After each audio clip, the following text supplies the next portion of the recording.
Olá, a graça e a paz do Senhor Jesus sejam todos bem-vindos a mais um programa da Igreja Evangélica Congregacional em Linhares. Hoje é quinta-feira, dia de estudo bíblico. O nosso desejo é comunicar a você uma porção da Palavra de Deus para que você seja edificado nesse momento que nós estamos vivendo de distanciamento social por conta da pandemia do novo coronavírus.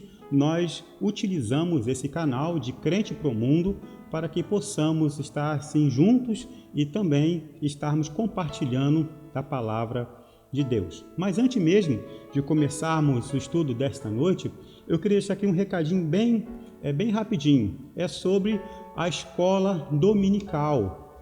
Nós estamos com um programa voltado para o público infantil.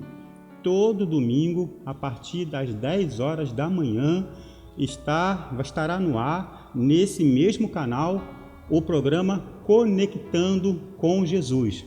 É uma mensagem de Deus ao coração dos nossos filhos.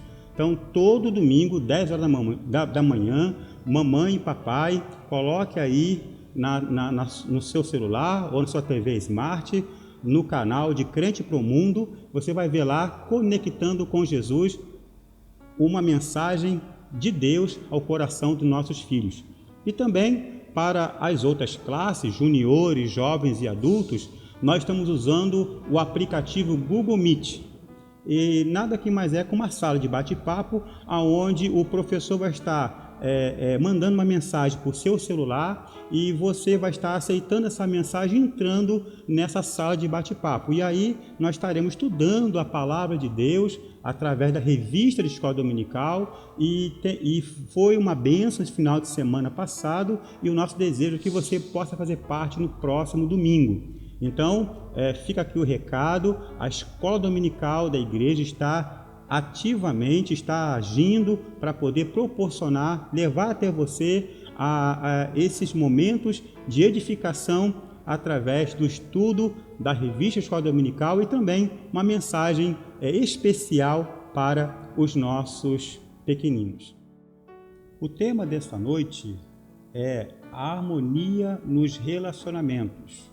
Na semana passada estudamos sobre esse tema e nós vamos dar continuidade porque é um tema muito importante para a vida espiritual, para a saúde espiritual da igreja.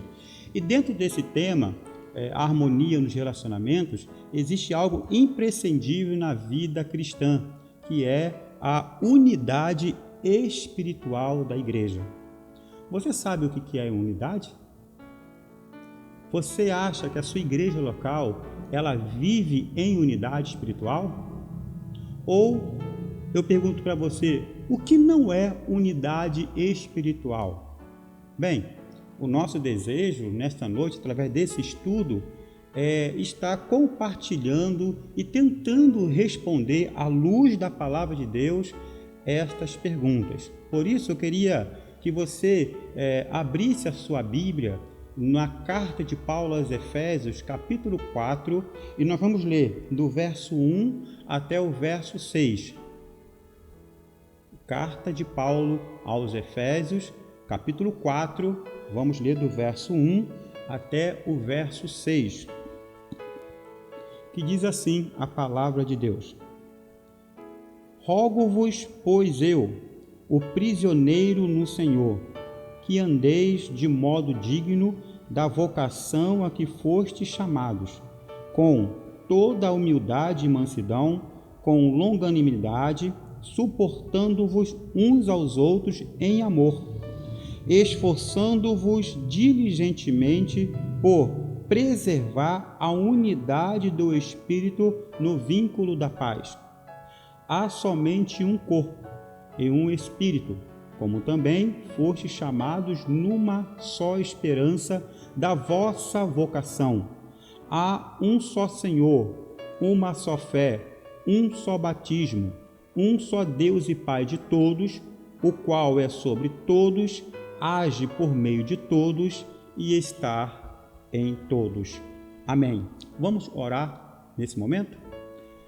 Pai querido, nós te louvamos por mais esta oportunidade de estarmos compartilhando, Senhor, da Tua palavra com os irmãos através deste canal. Ó Deus, fique conosco nesta hora, nos dê sabedoria, iluminação nas nossas mentes, ó Pai, para que possamos transmitir tudo aquilo, Pai querido, que o Senhor mesmo preparou para as nossas vidas nesta noite. Abençoe cada um que está conosco, Pai, nesta noite, no estudo bíblico. Abençoe a Tua igreja, ó Deus, e nós Te louvaremos para todo sempre. Oramos em nome do Teu Filho Jesus. Amém e amém. Bem, amados, nós vimos aqui que o apóstolo Paulo, ele roga à igreja dos Efésios para que eles possam viver na unidade espiritual. Está aqui bem no verso 3, esforçando-vos diligentemente por preservar a unidade do Espírito no vínculo da paz. Veja que o apóstolo Paulo, ele roga à igreja para que eles possam se esforçar. Veja, irmãos, que dentro dos nossos relacionamentos, a unidade espiritual tem que ser conquistada com muito esforço. A harmonia, para que nós possamos ter harmonia nos nossos relacionamentos, eu e você possamos entender, temos que nos esforçar e temos que preservar com todas as nossas forças a nossa unidade espiritual. E, meus amados irmãos, eu pergunto para você nesta noite, o que é unidade espiritual? Bem, existe uma maneira assim bem prática de nós chegarmos a essa conclusão. Na verdade, detectar o que não é unidade espiritual. Então, no nosso esforço de chegar a uma conclusão do que seja unidade espiritual dentro da igreja, é bom nós olharmos para aquilo que não é unidade espiritual. Então, eu vou trazer aqui uma série de situações que vamos perceber, e você e eu juntos, vamos perceber que isso nunca será unidade espiritual na igreja. Primeiro, unidade não é unanimidade.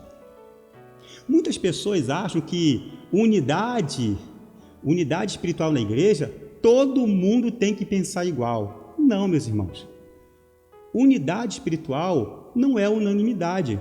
Amados, nem Jesus teve unanimidade no ministério dele. Irmãos, dentro da igreja, muitas vezes as opiniões, os pensamentos, as vontades vão ser totalmente diferenciadas uma das outras. Então, unidade espiritual, ela não se baseia em unanimidade.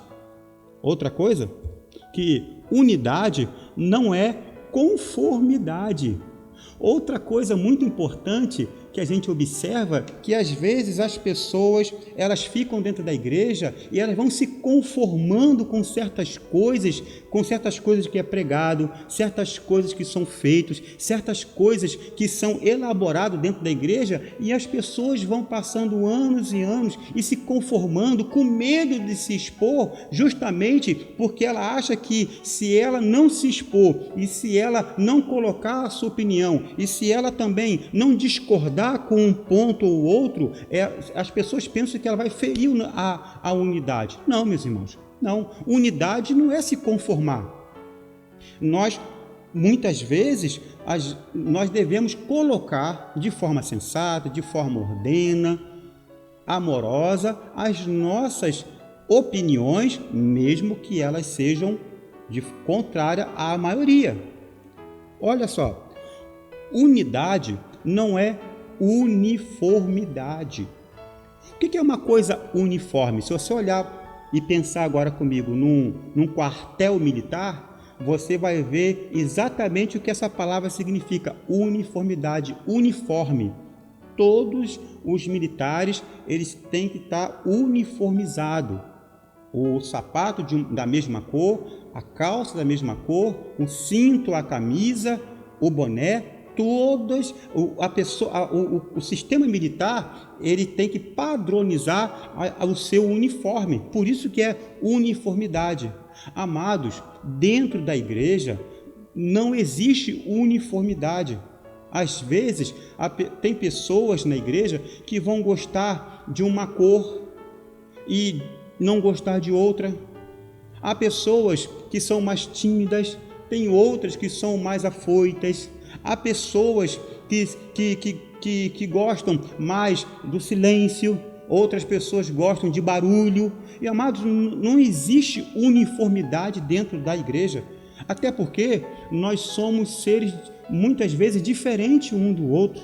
Cientificamente falando, a ciência já comprova que até mesmo gêmeos gerados dentro da barriga de uma mãe, ali eles quando nascem são diferentes. Não há como haver uniformidade. Unidade não é uniformidade. E outra coisa, unidade não é passividade. O que é uma coisa passiva? A pessoa vai aceitando. Às vezes a pessoa não observa, às vezes as pessoas não estudam, às vezes as pessoas não procuram saber e vai aceitando as coisas. A liderança vai impondo, às vezes o ministério vai tendenciando para uma determinada área, e as pessoas, com medo, às vezes, de ferir a unidade, ficam passivas, vão aceitando, ficam em silêncio. As pessoas vão aceitando, as pessoas, às vezes, até mesmo têm até vergonha de se expor, e essa passividade, muitas vezes, ela não tem nada a ver com unidade. Você conhece pessoas assim, que as coisas vão acontecendo, e ela entra muda e sai calada? Passividade. Passividade não é unidade. E por último, unidade não é descredenciamento.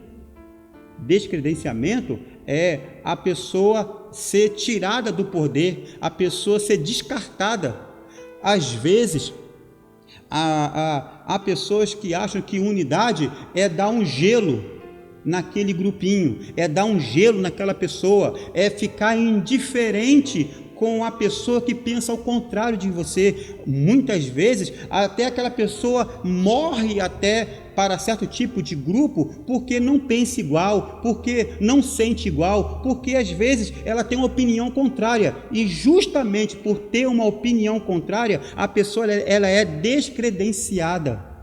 Amados, muitas vezes as pessoas são deixadas de lado e até tratadas com indiferença, porque fazendo assim, muitas pessoas pensam que ela está zelando pela unidade. Nada disso, irmãos, nada disso. Olha, o descredenciamento, ela não faz jus à unidade espiritual. Agora, amados,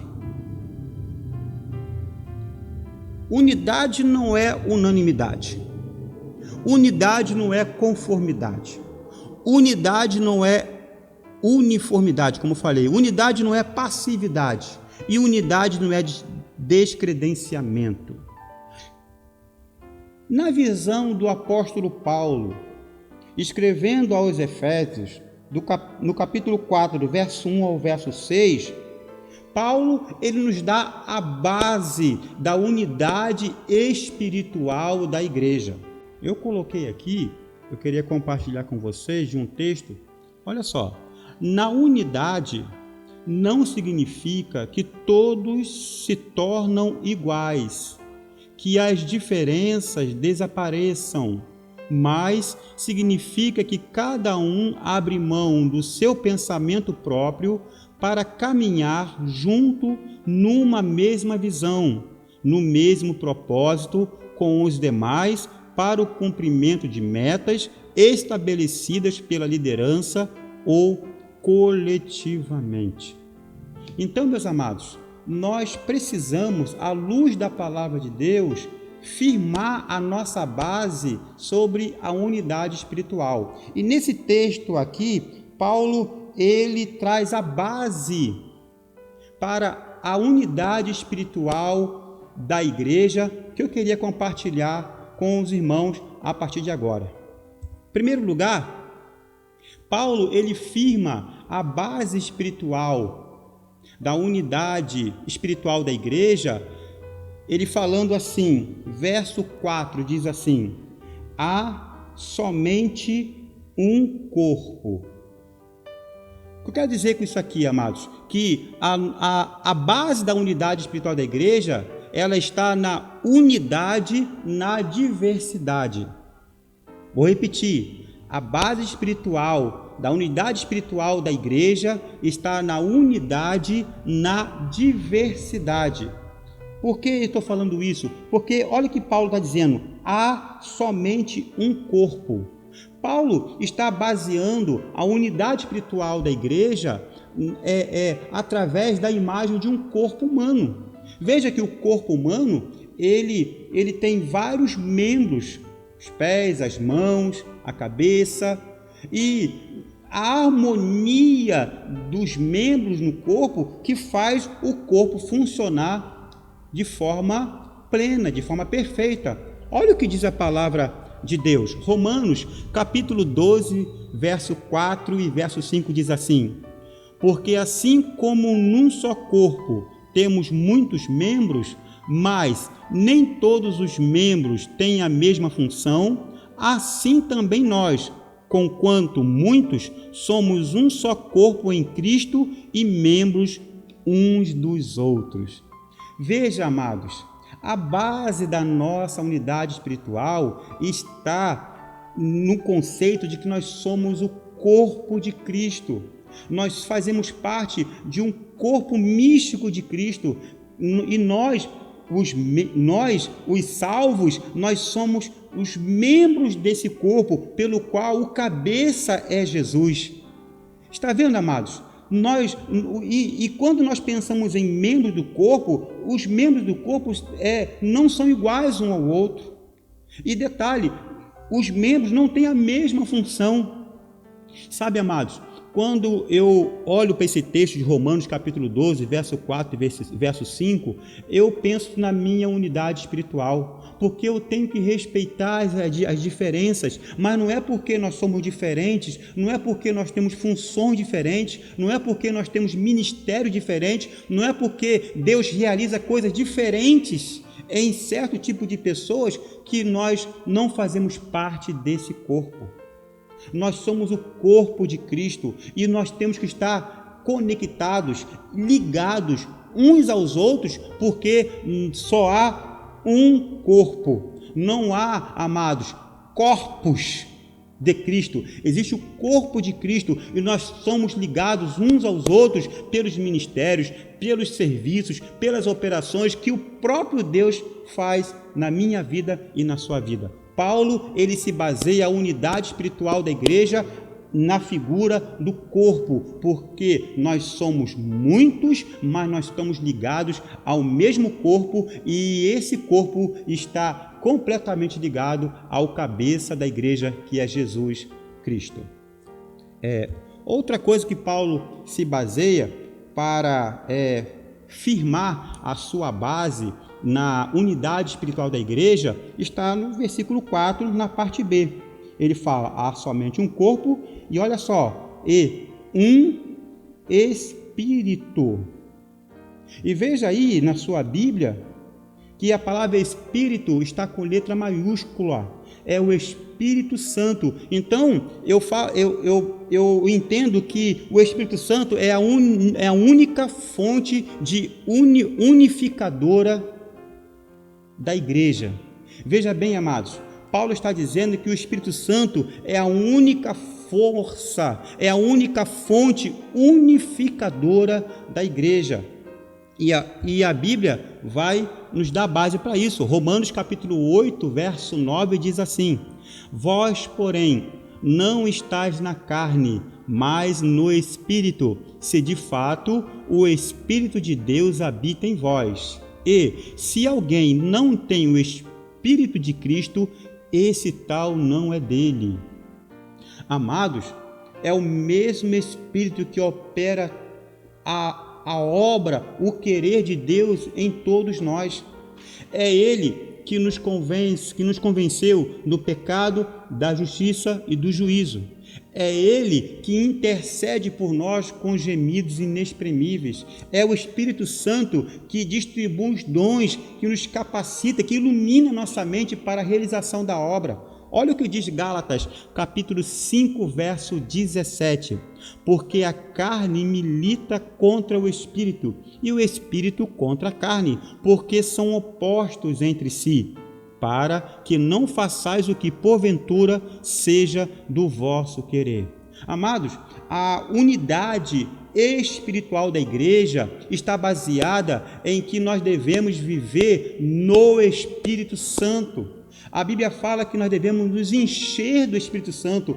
Por quê, amados? Porque se nós não deixarmos ser guiados pelo Espírito Santo, se nós não enchermos do Espírito Santo, nós vamos viver na nossa carne. E como a Bíblia disse, a nossa carne, ou melhor, a nossa natureza humana, ela milita, ela se opõe, ela vai contra tudo aquilo que é espiritual. Por isso, irmãos, que nós devemos a cada dia desejar viver uma vida conduzida, guiada pelo Espírito Santo.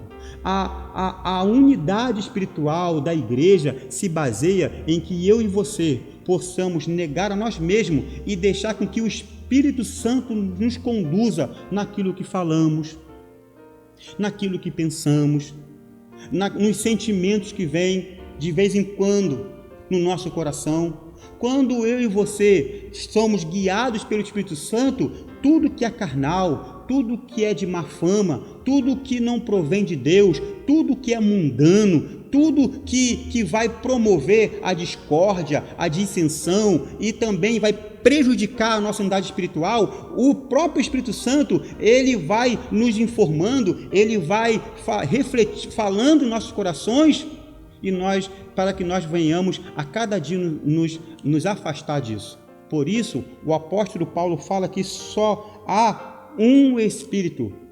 É Ele, o Espírito Santo de Deus, que deve ter liberdade para agir em nosso meio, nos louvores, na mensagem, nos departamentos, nas reuniões. Nós devemos, amados, nos desarmar e deixar o Espírito Santo agir por nós e não deixar a nossa vontade humana, nossa vontade carnal, porque se a nossa vontade humana prevalecer, nós não vamos ter harmonia nos relacionamentos e muito menos, amados, nós não vamos promover a nossa unidade espiritual.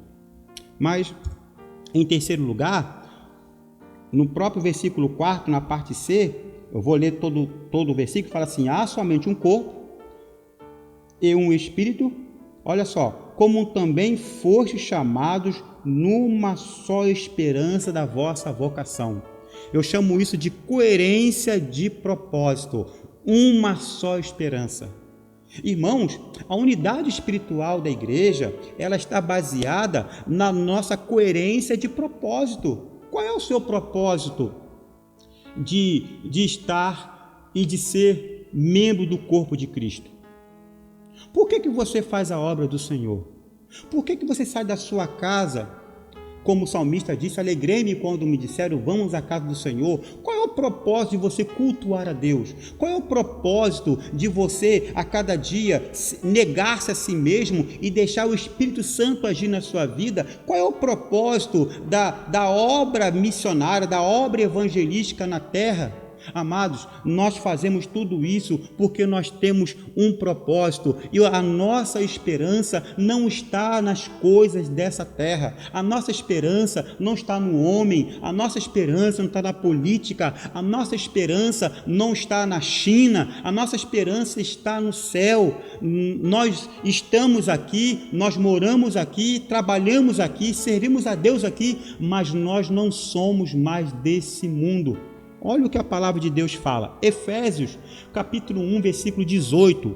Iluminados os olhos do vosso coração, para saberdes qual é a esperança do seu chamamento, qual a riqueza da glória da sua herança nos santos. Veja que Paulo está também alertando aos Efésios para que Deus possa iluminar os nossos olhos e o nosso coração, para saber qual é a esperança do nosso chamamento. Aí, em 1 Coríntios, capítulo 15, verso 19, a Bíblia diz assim: se a nossa esperança em Cristo se limita apenas a esta vida, somos os mais infelizes de todos os homens.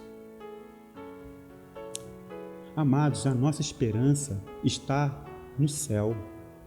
A nossa esperança se baseia para que qualquer momento Jesus pode voltar para arrebatar a sua igreja. Amados, a minha esperança, a sua esperança não pode estar firmada nas coisas dessa terra. Sim, nós vivemos aqui, nós trabalhamos, constituímos família, nós trabalhamos para o Senhor na igreja local, servindo ao Senhor, cumprindo o ID de Jesus, mas a nossa esperança, meus amados irmãos, está no dia de Jesus voltar e buscar a sua igreja, para levar a igreja para junto dele, para vivermos eternamente na presença do nosso Deus. Irmãos, nós enfrentamos agora esse momento de pandemia, muitos crentes estão desanimando, muitas pessoas estão entristecidas, mas nós precisamos tirar os nossos olhos daqui da terra e colocar os nossos olhos no céu. Hebreus capítulo 12 vai dizer isso: corramos com perseverança a carreira que nos está proposta, olhando firmemente para Jesus, o autor e consumador da nossa fé. Nós devemos correr com perseverança a carreira que nos está proposta, olhando para Jesus, esperando Jesus a qualquer momento. A qualquer momento Jesus pode voltar, pode ser hoje, pode ser amanhã, não sabemos, a Bíblia não nos dá esse direito de saber.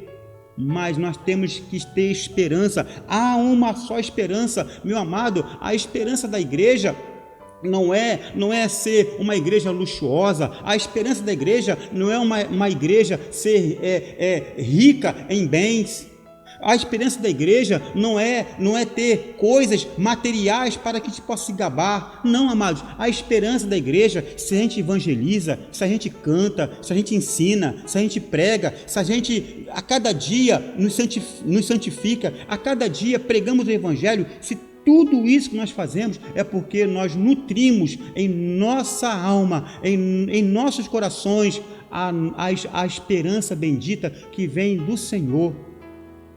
Por isso, meu irmão, nós precisamos perseverar, porque Jesus vai voltar a qualquer momento e essa deve ser a nossa esperança.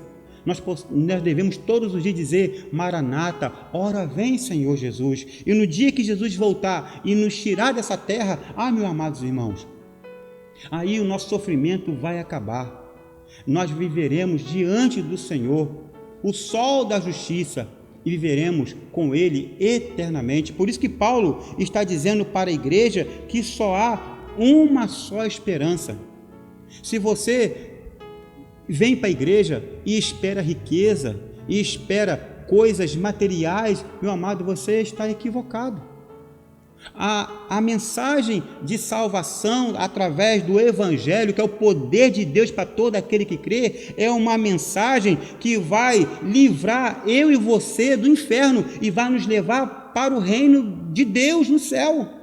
O Evangelho, que é as boas novas de salvação, é uma mensagem dizendo para mim e para você que o meu pecado e o seu pecado já foi perdoado e que Jesus, lá na cruz do Calvário, Ele pagou pelo meu pecado e pelo seu pecado. Então, agora, nós estamos nutrindo a cada dia, através do louvor, através do exercício do nosso dom, para que a cada dia nós possamos nutrir nos nossos corações a esperança de um dia o Senhor Jesus voltar e arrebatar a sua igreja, e juntos estaremos com Ele para sempre.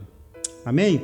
Então, a unidade espiritual da igreja se baseia na coerência de propósito. Todos nós aqui, irmãos, nós temos a mesma coisa em comum, de um dia morar no céu. Aleluia. Quarto, a base espiritual, segundo Paulo, da unidade espiritual da igreja, está aí no verso 5, a parte A. Diz assim: há um só Senhor. Eu chamo isso de a mesma fonte de autoridade. Amados, a igreja tem um dono. Eu vou repetir. A igreja tem um dono. O nome do dono é Jesus Cristo. Nós precisamos a cada dia nos render ao senhorio de Jesus. Jesus, ele não quer somente ser o nosso Salvador, ele quer ser o nosso Senhor. Muitos crentes têm Jesus como Salvador. Jesus pagou pelos meus pecados. Jesus levou os meus pecados sobre ele na cruz do Calvário. Mas as pessoas não veem Jesus como seu Senhor. Meu amado, nós precisamos entender que a unidade espiritual da igreja se baseia na mesma fonte de autoridade. Nós temos que nos curvar a cada dia ao senhorio de Jesus e saber que tudo o que acontece dentro da igreja precisa ter o aval do Senhor da igreja, que é Jesus Cristo. Não é pastor, não é oficial, não é irmãos, não é família, é Jesus Cristo. O próprio Jesus disse: edificarei a minha igreja. Veja que ele fala, é minha igreja, e as portas do inferno não prevalecerão contra ela. Olha o que a palavra de Deus fala, Colossenses, capítulo 1, verso 18 a 20, é um texto maravilhoso, que diz assim: ele, no caso Jesus, é o cabeça do corpo da igreja, olha aí, ele é o princípio, o primogênito de entre os mortos, para em todas as coisas ter a primazia, porque aprove a Deus que nele residisse toda a plenitude, que, havendo feito a paz pelo sangue da sua cruz, por meio dele, reconciliasse consigo mesmo todas as coisas, quer sobre a terra, quer nos céus. Viu só? Jesus, ele é o centro de toda a mensagem pregada na igreja. Jesus é o centro e deveria ser o centro de todas as ações dos membros da igreja, porque dele, por ele e para ele são todas as coisas. Quer comais, quer bebais ou façais qualquer outra coisa, fazei tudo para a glória de Deus. Jesus, ele é o Senhor da igreja. A nossa unidade espiritual, segundo Paulo, se baseia na mesma fonte da autoridade. Irmãos, a nossa fonte de autoridade não está no homem, a nossa fonte de autoridade não está no governo, a nossa fonte de autoridade está em Jesus. Por isso, nós precisamos a cada dia nos apossar da mensagem de Jesus. A igreja que priva pela unidade espiritual, ela tem que ser cristocêntrica.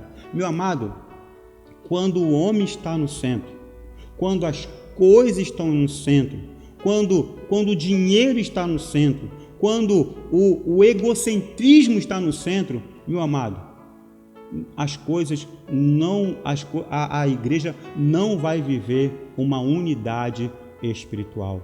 A unidade espiritual, segundo o apóstolo Paulo, se baseia na mesma fonte de autoridade. Veja que a Bíblia fala: há um só Senhor. E mais, Paulo vai falar também que, além de haver só um Senhor, há uma só fé. Veja bem que isso aqui é a firmeza doutrinária. Meu amado, se eu e você juntos não tivermos a mesma firmeza doutrinária, não vai haver unidade espiritual. Por que eu estou falando isso, meu amado? Olha o que a Bíblia fala, Romanos 10, 17.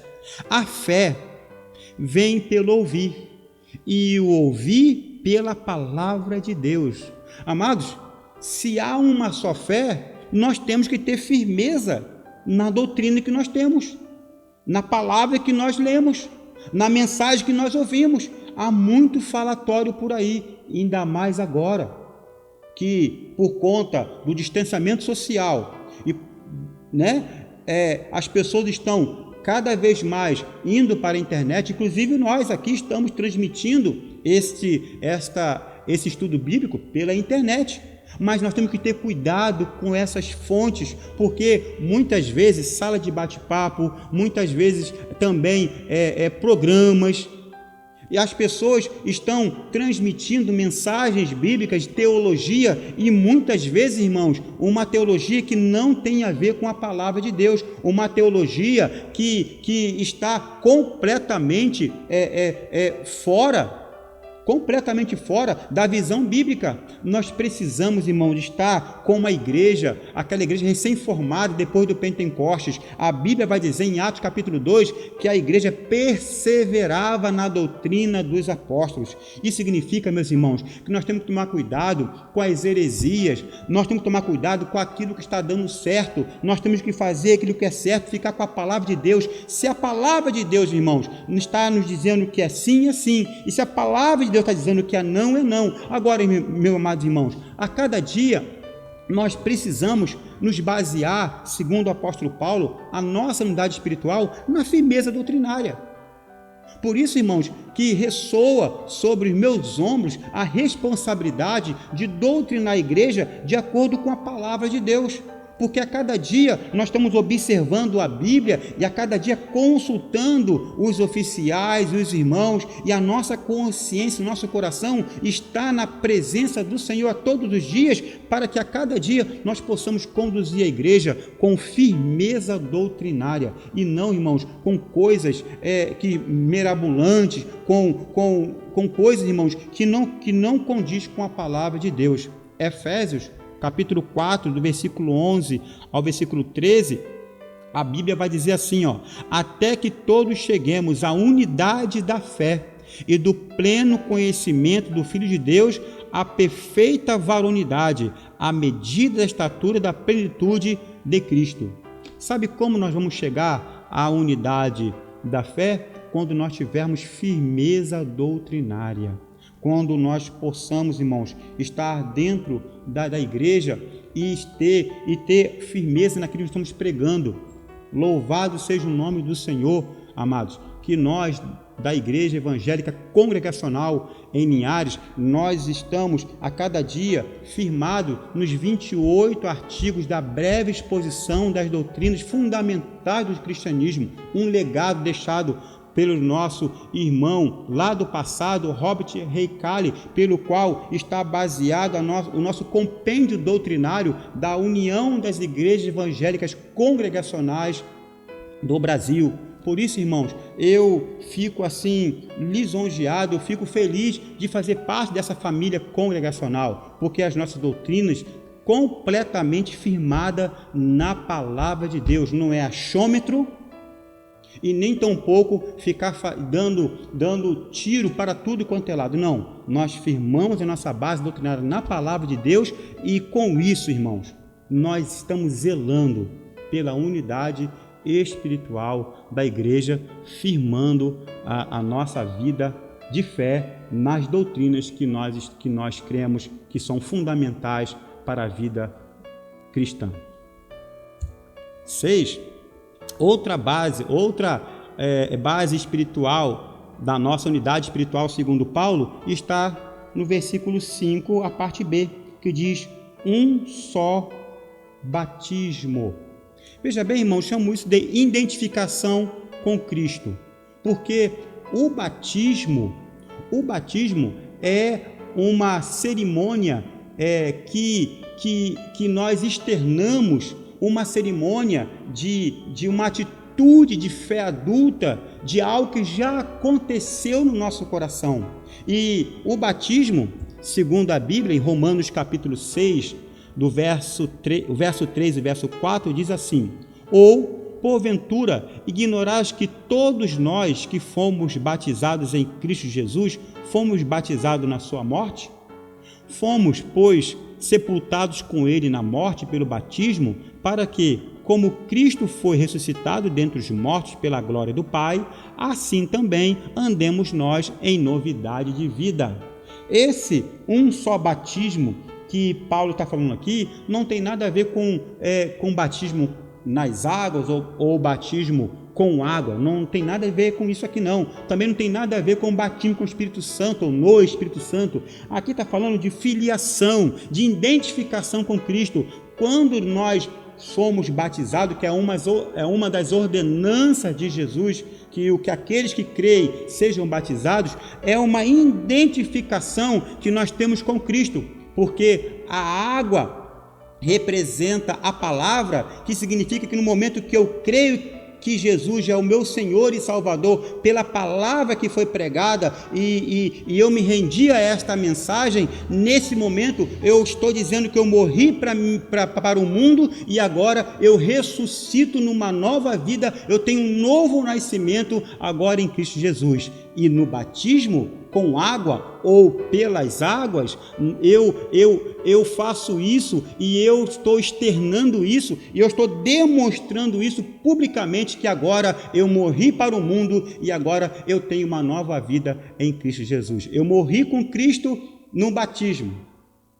Jesus morreu na cruz e depois de 3 dias ele ressuscitou.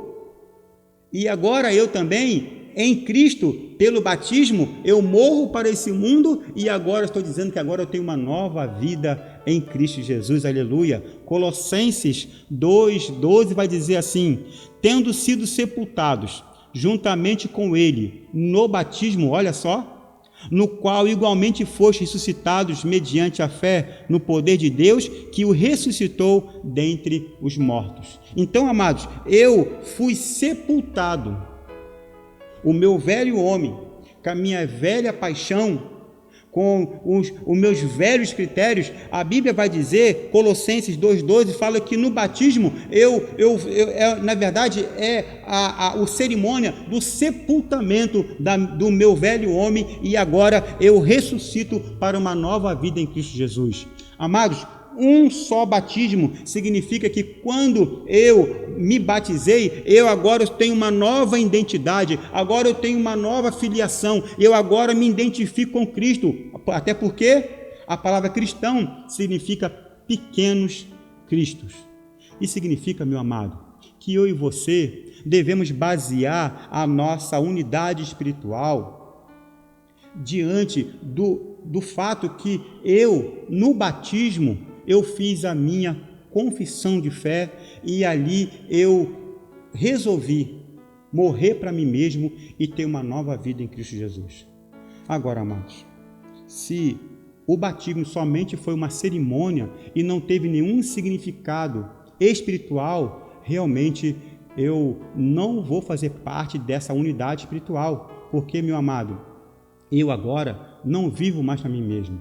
O apóstolo Paulo disse: agora não vivo eu, mas Cristo vive em mim. E, amados, muitas vezes nós vemos que os problemas de unidade na igreja é porque a gente percebe nitidamente que a pessoa não nasceu de novo, ela não teve um novo nascimento. Jesus falou: é necessário nascer de novo, não nascimento carnal, é um nascimento espiritual. E na hora, e pelo rito, pela cerimônia do batismo, eu declaro publicamente que eu morri, que o meu velho homem morreu, e agora eu sou uma nova pessoa, eu tenho uma nova identidade, agora eu sou um em Cristo Jesus. Olha que coisa interessante. E por último, a última base da unidade espiritual, segundo Paulo, está no verso 6, que diz assim: um só Deus e Pai de todos, o qual é sobre todos, age por meio de todos e está em todos. Então, a última base para a unidade espiritual, segundo Paulo, está no senso da nossa filiação. Um só Deus e Pai de todos. Meus irmãos, nós somos filhos de Deus.